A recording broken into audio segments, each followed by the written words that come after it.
Привет, AfterBuzzers, and welcome to the semi-final after show of the Romanoffs, episode 7, End of the Line, near the end of the line, where we're following a couple from California who attempts to adopt in Russia. Have they made the right decision? We'll just have to chat about it to find out. You're tuned in to AfterBuzz TV, the ESPN of TV talk. Now, let the buzz begin. I love you just the way you are. Ooh, that smooth sax. Smooth sax. Yes. I mean, if a man said that to me or sang that to me, I'd be very happy. Oh, yeah. But I'm not sure if in this case, when they were playing the tune, that was fully meant or felt. Yeah. A little different. A little different. Hey, what's up, AfterBuzzers, and welcome to the Romanoffs After Show. This is episode 7. It's near the finals of it all. End of the line. I'm your host, Yasmine Tanres, joined by my amazing co-host. Hi, I'm Amy Maestri. And we're obviously going to be looking at this couple that comes from California to Russia. So I like the fact that the Romanoffs have ended up in Russia because rightfully they've got to at some point. We've been through this entire journey, haven't we? So we're definitely going to be looking at Joe and Anca, their relationship, then the way that business and adoption is conducted with Elena. I mean, what a woman, hey? And then whether to adopt or not to adopt, we have to speak about the ending because again, the Romanoffs had a very open-ended sequence where you're like, what was that look all about by Joe? And then we also have a special segment coming up about Russian etiquette and customs because that was really brought up in this episode. It was very bizarrely portrayed as well, wasn't it? Oh, yeah. There were so many times I was just like, yo, wow. Chocolates, clothing with the tags, obviously in the markets then, like bartering, everything. Everything, right? Interesting to see. But I don't think we saw as much of that area as we did of Mexico City. I don't think there was much of a guided tour there. It was more sort of the transaction schemes and some of the cultural things that go on over there. Yeah, I don't know how much they can. There's a snowbank. There's another snowbank. Yeah.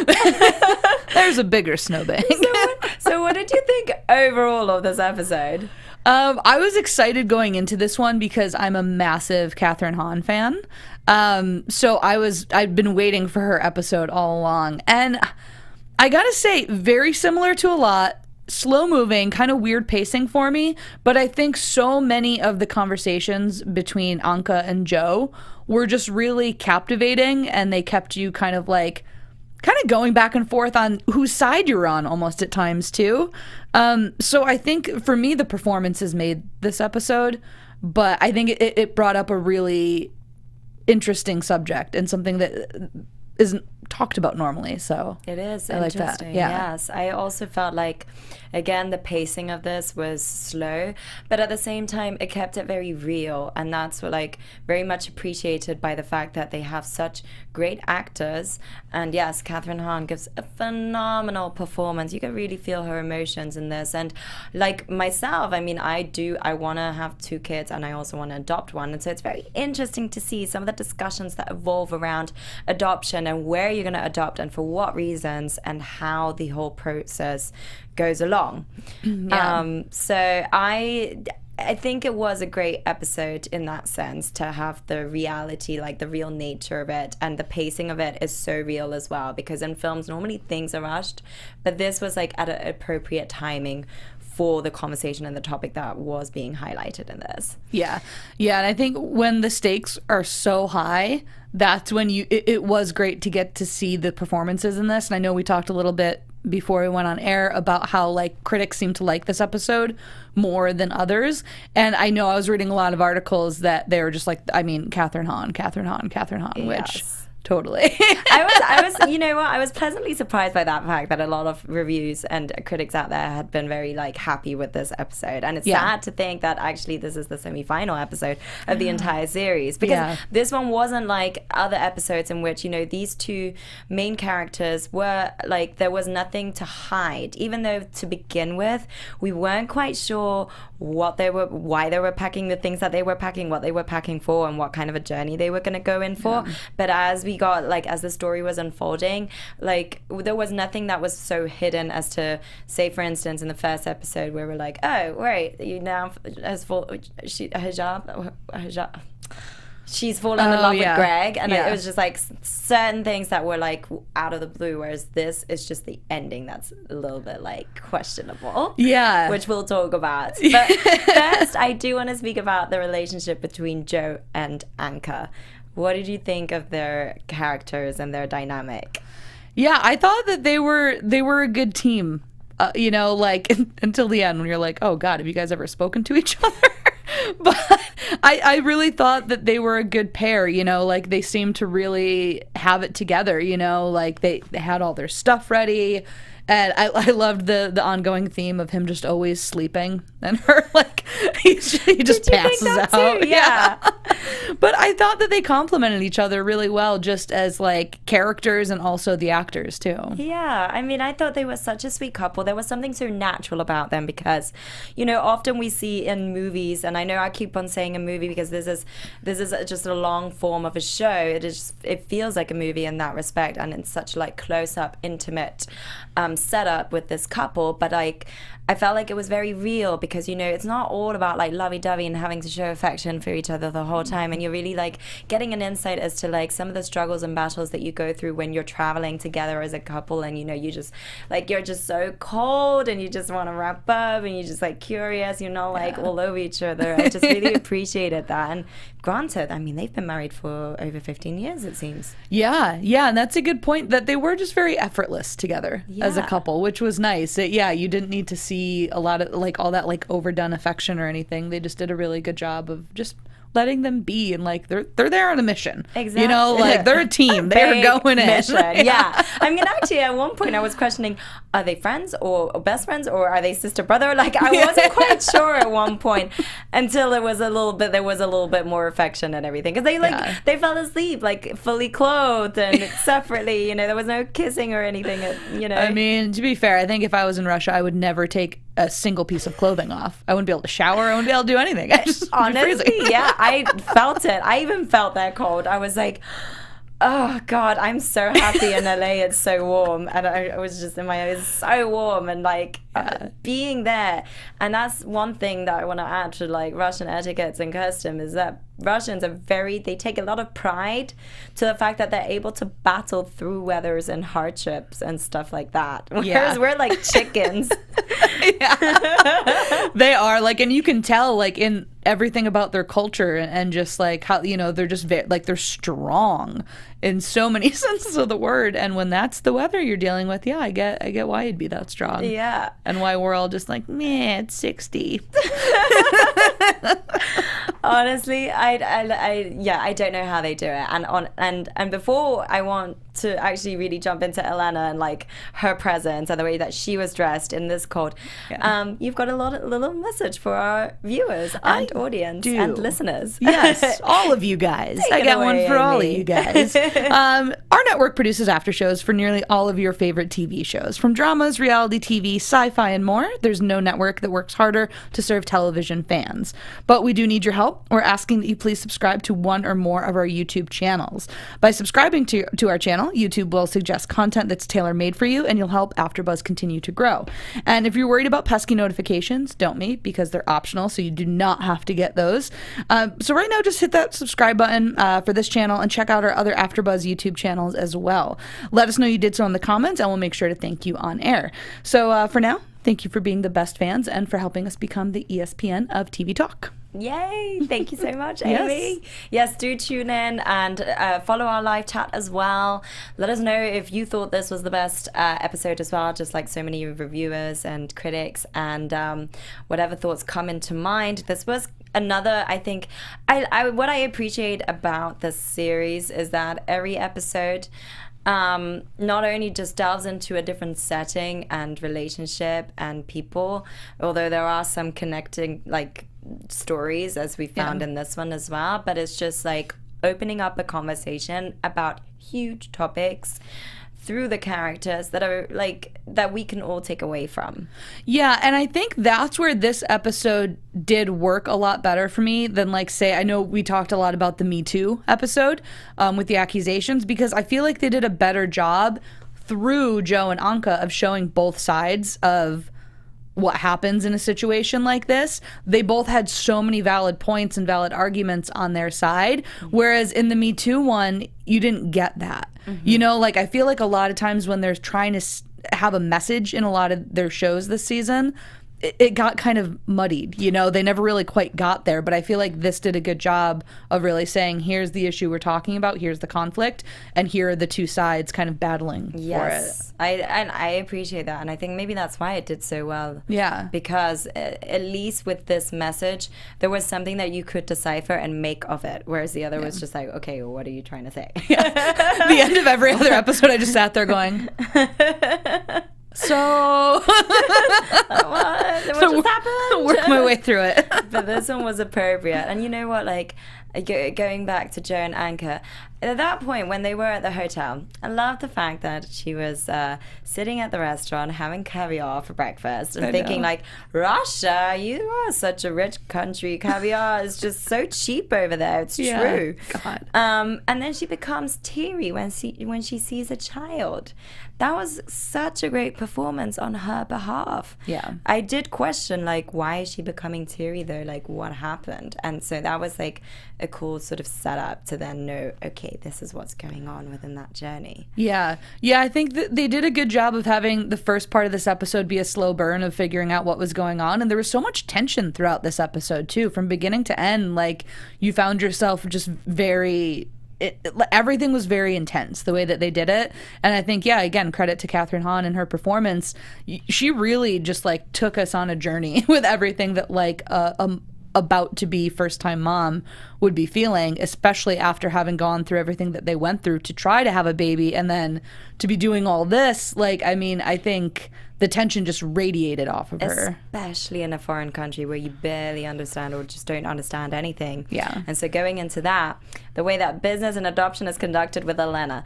First up, meeting Elena, I thought, whoa, who is this woman? Yeah. And how is she dressed like this, walking in heels through the snow and just looking phenomenal and just straight up strong? Oh my God. I mean, I'm from Syracuse, New York. We had a lot of snow. I never looked like that when I went out in snow.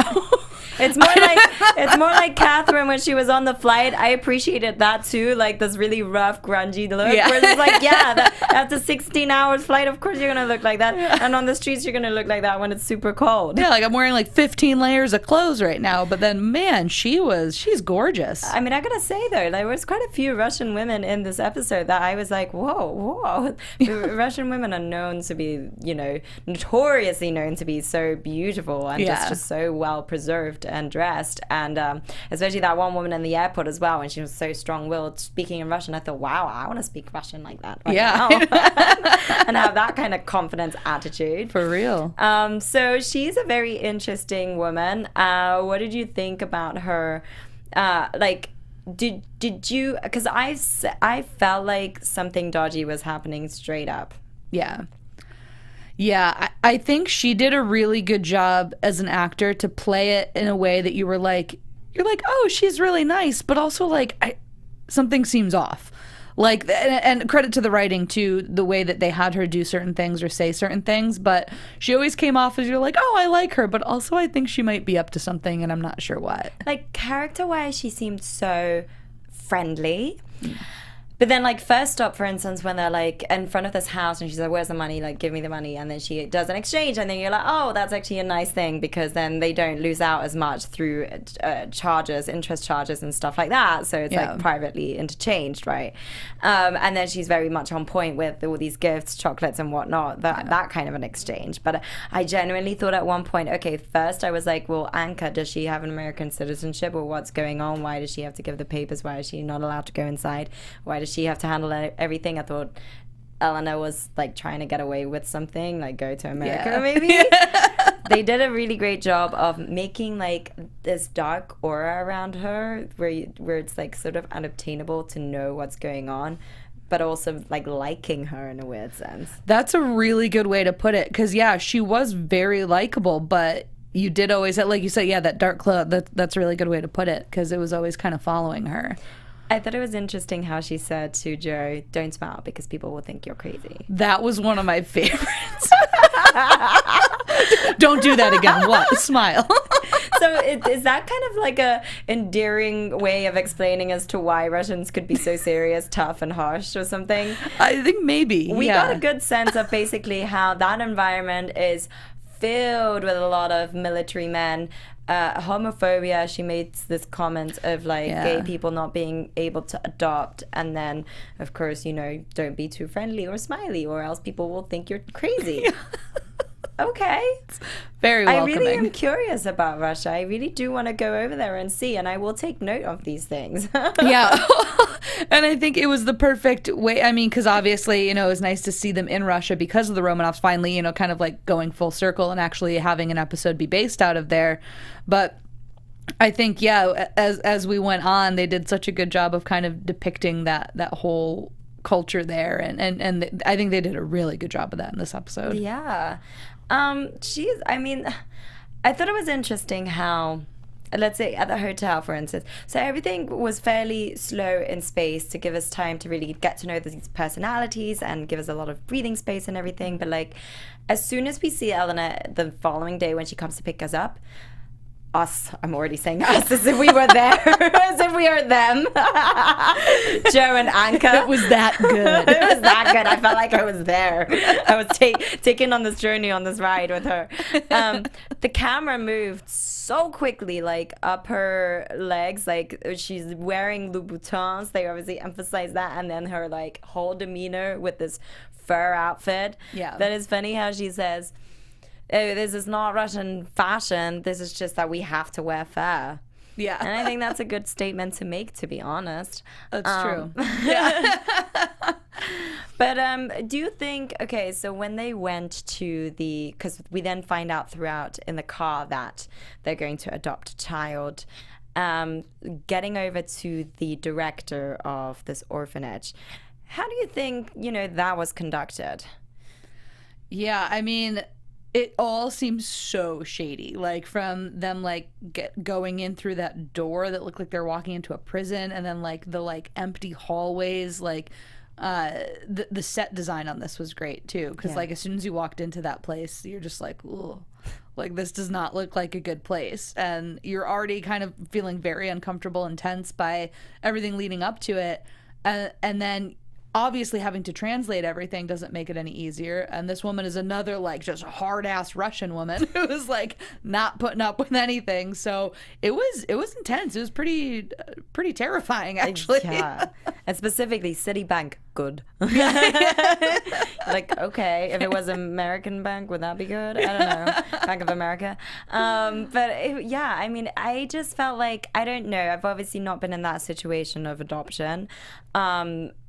But like I have been to an orphanage house, and I just kind of wonder if, you know, why they were not actually able to see the baby or babies, or, you know, they've obviously had a chance to view a video of the baby that they were meant to be adopting. I just wondered as to why they were not allowed to see all the children once they had arrived, and why it had to be that specific baby. Yeah, I mean, like, it's kind of crazy how under wraps they kept everything there.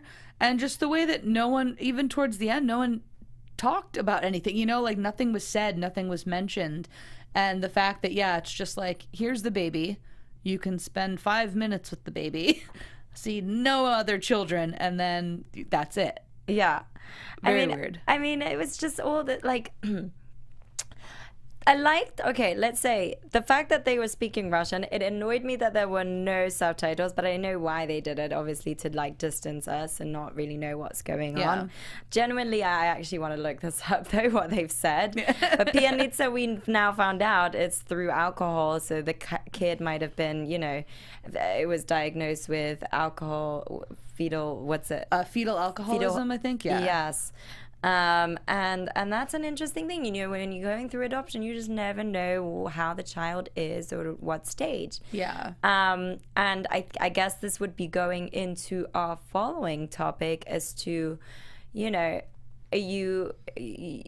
when you have children, you don't know what the outcome is going to be either, because there's a reference to her cousin, who seems to be her cousin Victoria, with a kid who suffers from hemophilia in the previous episode. And then she makes this comment of, I think she wants to get rid of him. But like, you know, you never know how your child is going to be birthed. And the same thing goes for when you adopt. So what do you think of like her sort of, as soon as they met the child, how their response was? Yeah, I think it was very aggravating to me that they didn't just say, like, is there something wrong with the child at that point?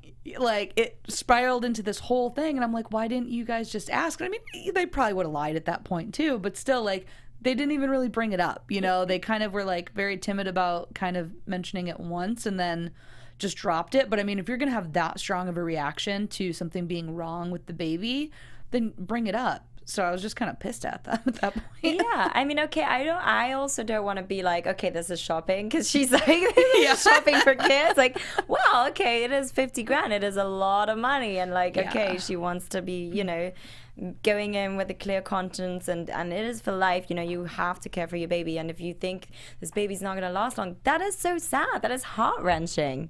Yeah, I think it brings up a really good topic of, just like you said, what if something happens to your baby? You know, like you never know what's going to happen.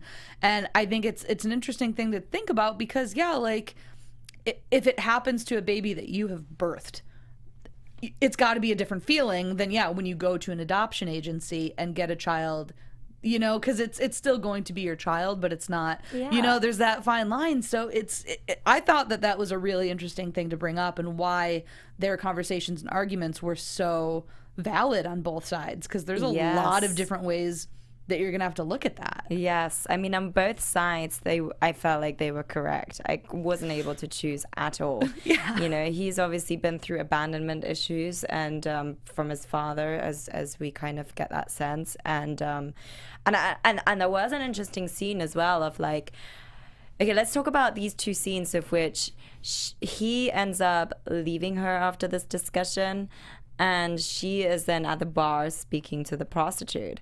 And I was like very interested and intrigued to know, why is he chasing this dog, and why is she so interested in knowing about this girl's life. And I guess it's because of the comment that Elena made about how these girls, some of them who end up in an orphanage house, because then they started inquiring about the other girl, the young girl who they're not allowed to adopt, or anybody is, because the parents have hope that they'll be able to take back their child. But if that doesn't happen, then she may end up on the streets, like this girl at the bar, and then have kids in the orphanage house as well. It was in two interesting scenes, I felt, because they both touched upon like him. Well, the dog is like, is anybody going to care for this dog? So those kind of feelings were arising. And for her, it's like, well, what are some of the life choices that people or kids are going to make as they grow up? But also a reflection on their choice. Like, what are they going to adopt or not? I thought that was really cool, the way that they just had them branch off at that point and kind of be in their own world for a second. And when, you know, she was talking to the prostitute and she was saying, you know, I have a plan, I'm going to save some money, you know, and she was saying, oh, are you going to buy a house? And she's like, no, I'm going to get as far away from here as I can. And I mean, that could very well be someone who had a kid, had to drop them off at that agency, and then is trying to save that money to get the kid back and leave, you know, like, so I think that was a really important thing to see. And then you see him, like you said, thinking about the dog, and you see also that that's just how he thinks. Like, he wants to save everyone, he wants to save everything. Whereas that line that Kathryn had when they were arguing, that like, she's like, I'm sorry, I don't get as much joy from being a martyr as you do. Oh, wow. And I think that was kind of showing that, like, that probably is him. He's that guy who just thinks he can save everyone. It's interesting because and I want to touch into the discussion, because it was such a strong and actually a long, but such a real argument between the two. And for one, yes, they've traveled all across the world. They want to keep the lineage, or she wants to, of her Russian background. And is it? I mean, it seems to be easier to adopt in Russia than in America. That's something that they braced forward, but I was kind of confused about that. Seeing this whole journey, I didn't think it was easier at all. Yeah. Doesn't seem like It didn't look easy at all. I'd imagine maybe quicker, because I know it can be, it's a very lengthy process here, but that still seems and I mean, I know they brought up that Joe's biggest thing was that he didn't want, like we see, the parents to be able to come back, and like their laws are different there. But yeah, this doesn't seem like easy breezy to me. Yeah, and I mean, she's just like, she's obviously been through so much with like, taking hormones and trying and everything, and it's like it's hard on a woman. You want to deliver as a woman if you're married, and especially with what she said on the day of their marriage, we're gonna have kids together. Like, it's tough, and now they're like, okay, we're gonna adopt no matter what the situation. What do you think? Do you think they should have gone forth with Oksana, or that they've made the right decision to be like, okay, let's take in this next child? Yeah, I feel like I kind of wanted them to, but also because of how strongly she felt about it, I don't know that you can go back to that. Like, if they did end up taking Oksana and raising that child, like, what would that do to her, like, down the line? Like, whether if the kid did end up dying young or grew old, and, she was very clear that she could not do it. So I don't think that she could have turned back at that point. Mm-hmm. So it's sad that, the way that it ended up, but I don't know that they could have turned back at that point. It's interesting, yeah, because I'm trying to think as well, like, what would have happened if they would have adopted Oksana? There would have been resentment between the two. Yeah. He even walked out on her and was like, wow, this is so sad. And she's like, yeah, well, no, because of knowing now this is the way that you are. Like, the true lights and colors have come out of you, and it's like, whoa, this is what it takes, that kind of a situation. Yeah. It's huge. And that's where I was like, up until then they seemed like such a good pair and like a good team, like we were saying, very complimentary of one another. And then during this conversation I was like, how are these not things you talk about when you're about to go to Russia and get a baby all across the world, near China, where they have good Chinese food? Honestly though, this raises another question, another layer to it, of when you are a couple, when you do get married, and no matter what stage of the relationship that you are in, and you know your values, you know what that person is like, or you're even starting to get to know them, that kind of a conversation to raise up then, like, about adoption and like what's going to happen, and thinking about all these different scenarios.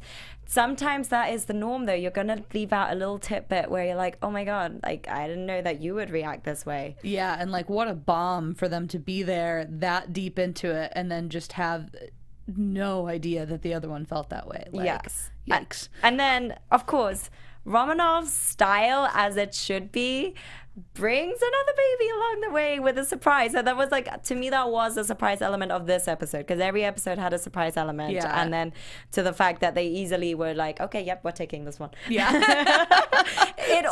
All it took was this little canoodling. Oh, that's all it took. The response of the baby. Yeah. Look at cute baby. Okay. Like, it's responding. It's alive. It's not like a baby born. Oh God, that's so true. And I think also, like, with this episode, everyone was very well intentioned. Mm-hmm. Like, from every angle, and I think we saw it even from the adoption agency, because even though you're like, oh my God, they're so shady, why are they trying to like lie to people? But then when Elena had that line that, no, it's fine, you can take the baby home to your US doctors, they'll be, so it's like, even on their end, they think they're doing right by lying about a child's condition just to get these parents to take it back, because it probably does have a much better chance of surviving and having a life with US medical care rather than staying there. So you can see where it's like, where the mentality is coming from, they and think the they're doing good by doing it, but it's still shady as hell the way they're doing it. Yeah, I mean, it's just interesting, because I also questioned at some point why, you know, when you buy a car, before you buy it, you test drive it, right? And then you might actually want to get a checkup. That's like what I would do. You go to get it serviced and see if all is actually good, not like what is written on paper. You want to check it out yourself before you purchase. And I feel like why with an adoption was there no information provided beforehand? It was like little information here and there within their car rides that they had to pull out of her and at the Chinese restaurant. And I just kind of like, I questioned as to why that is the procedure. Is it like that just over there? Or like, you know, were they not allowed to even ask for further information beforehand? It just all kind of seemed a little bit...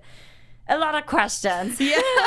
And I think that got brought up too with the other, the US mom that they met, which brought up the idea of like their homophobia over there too. So, oh no, you must be mistaken. Single men, single women are fine, but not to homosexuals.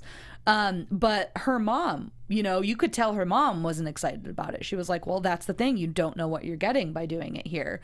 So I think even though there's certain things that in their laws that make it easier as far as like parents coming back into the picture, things like that, it's harder because, it seems like you don't really have a lot of transparency. Yes. You don't get those medical records, or it doesn't seem like they're, I mean, they bartered with chocolate.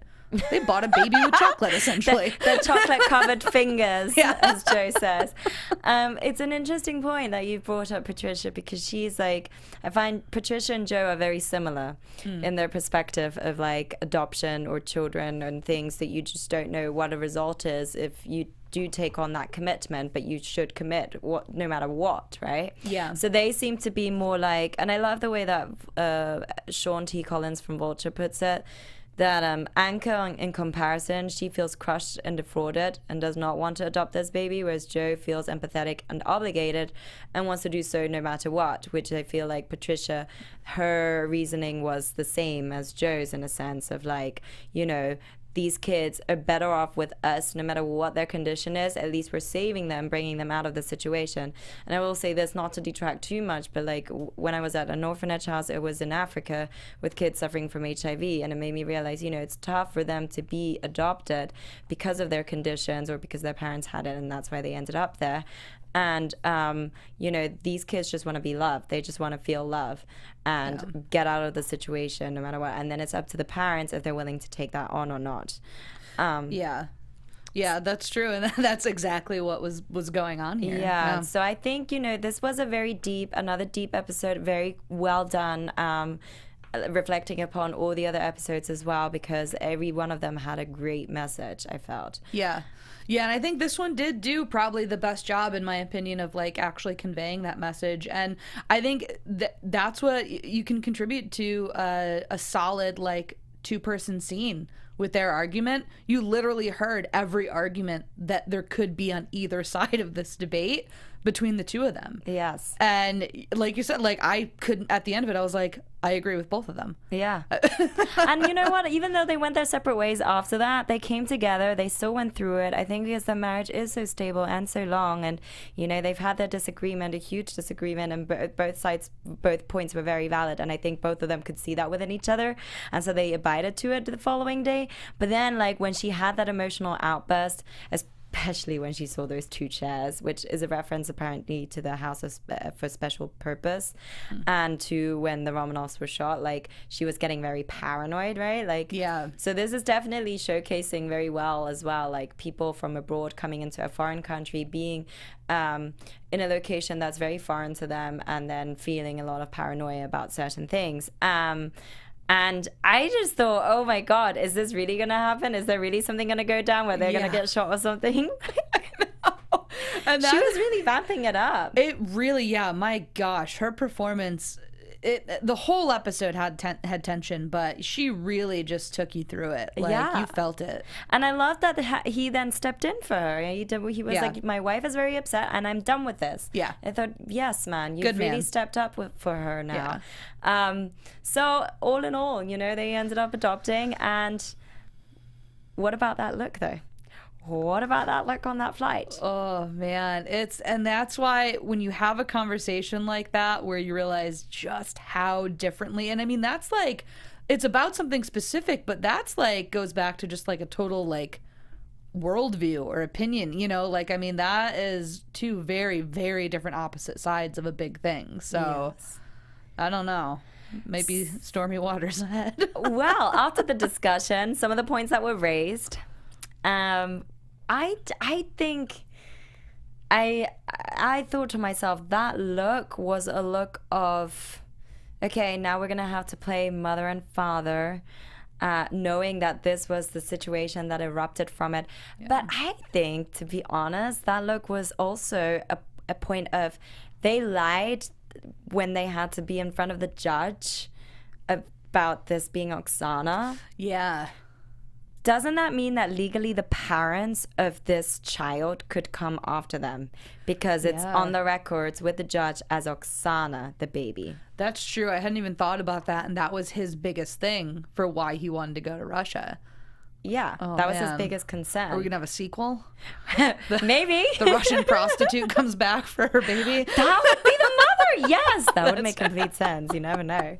We'll get writing. Yeah, we'll get into that. Let's approach Matthew Weiner. Let's see what he thinks. That's a great point. I hadn't even thought about that, because I thought more just about their relationship, that he was like, oh man, like, this was eye-opening. It could be that, the relationship. Yeah, I think that would definitely be a huge fear of his at that point, too. But that's another concern to think about. Okay, we're going to get into our special segment, and then we're going to get into our news and gossip. Cool. And today's special segment is Russian etiquette and customs. We've seen a lot of different forms of exchange in this episode.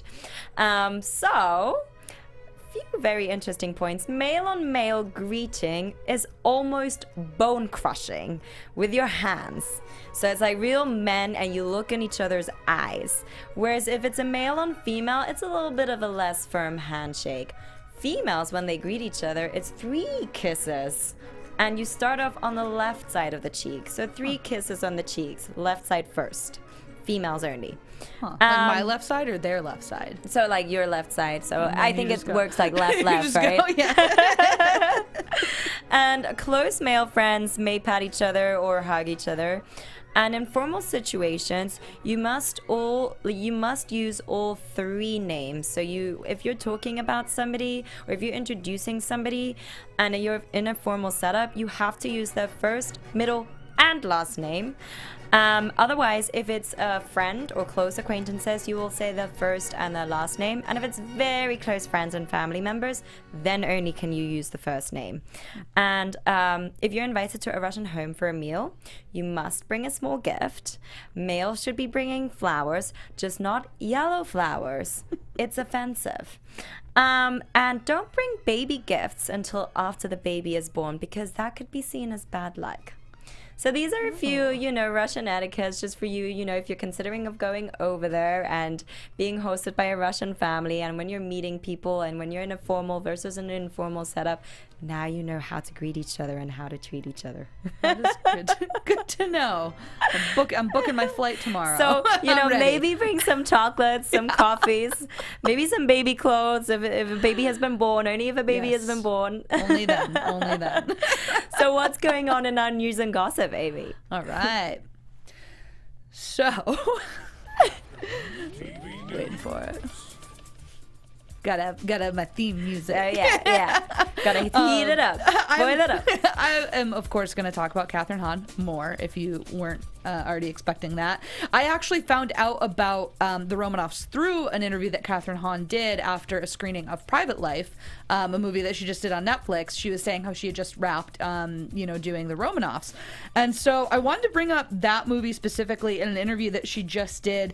I found this on HollywoodLife.com, where she's talking about, because in Private Life, if you haven't seen it, that's also about infertility and a husband and wife going through, the struggles of doing IVF and trying to have a baby.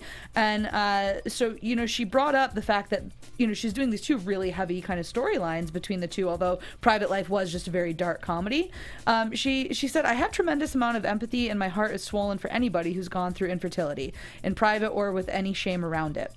And she brings up a lot of good points in this article, if you guys want to check it out, about how it is something that's not always talked about. And it's something that's just so deeply personal, and so many people go through it, whether it's spending the money on the treatments, whether it's adoption, whether it's waiting 10 years for adoption, whether it's going to Russia. And so I think it's really interesting that over the past, year, two of her big projects has been this episode specifically of Romanoffs and the movie Private Life that just came out on Netflix in October, which if you guys haven't seen it, it's so good. Really, really well done. She's incredible in it. Really well casted and directed. But I just found this article to be really interesting, and I'm happy to hear that she's speaking out on that issue now that she's done two projects that really hit close to home on that subject. So, well, but does it hit close to home for her? She doesn't really get into it that much, but for her specifically, but she does, I think just kind of having that empathy and really diving into these two characters and seeing what that does to someone, I think has started to kind of make her think more about it. Yeah, I mean, I'm curious to know because, I mean, having two projects that are so similarly aligned within that topic, it's interesting to me how she must have been exposed to that or, in whatever form, but I love the fact that she is pushing that point out there because it's true. It is a very difficult situation. Any married couple who wants to have children, and it's a very difficult process like we've seen in this film, it's a tough conversation to have, and tough on the woman to have to go through all these things, and then on the man, I think women then fear that they're not good enough or that the man is going to leave them based on that, so yeah, I think everything that she says in this too is pretty on point with kind of the places that her characters were coming from both times too. So yeah, and I find it interesting too that this one was so serious, and it had its moments where they brought in humor, but Private Life was very much a comedy, just on a darker period of their times that they're having with it. But I really different characters, really different vibes to both, but interesting. Same message. I want to see it. You should see it. It's so good. Well, usually we don't have predictions just because it's an anthology, and we kind of touched upon what the look might have been, but what do you think is going to happen between the two and the baby? Yeah, I mean, I think they're gonna stay together, but they're gonna it's gonna be a rough few years starting off after that because of everything that they just came off of. The character change. Okay, so I guess I'm such a romantic, and going then once they get to America back home, having the baby then, and then the family is going to meet the baby, there's just going to be such a happy euphoria, and you guys are now family.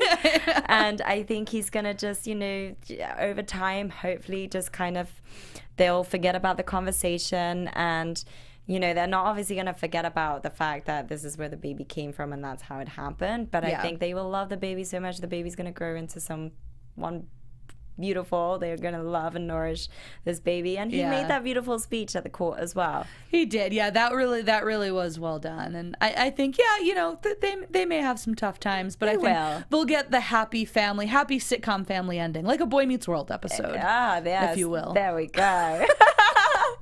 Well, on that note, how can we find you on social media before we go? Yeah, you can find me on Twitter and Instagram at Amy Maestri. And you can find me at Yasmine Tanres. Thank you so much for tuning in to episode 7. Next week is our final episode, 8. Oh my God. No more Romanoffing. But do catch us next week and leave us any comments and thoughts that you have about this topic, because it was a very heavy topic again. And what do you think about the look? Thank you for catching up with us. See you soon. Bye. Our founder, Keven Undergaro, Phil Svitek, and me, Maria Menounos, would like to thank you for tuning in to AfterBuzz TV. Remember, we're not just the first, we're the biggest in the world, and we're the only destination for all your favorite TV shows. Whatever you crave, we've got it. So go to AfterBuzzTV.com and check out our lineup. Buzz you later. The views expressed herein are those of the hosts only and do not necessarily reflect the views of AfterBuzz TV or its owners or principals.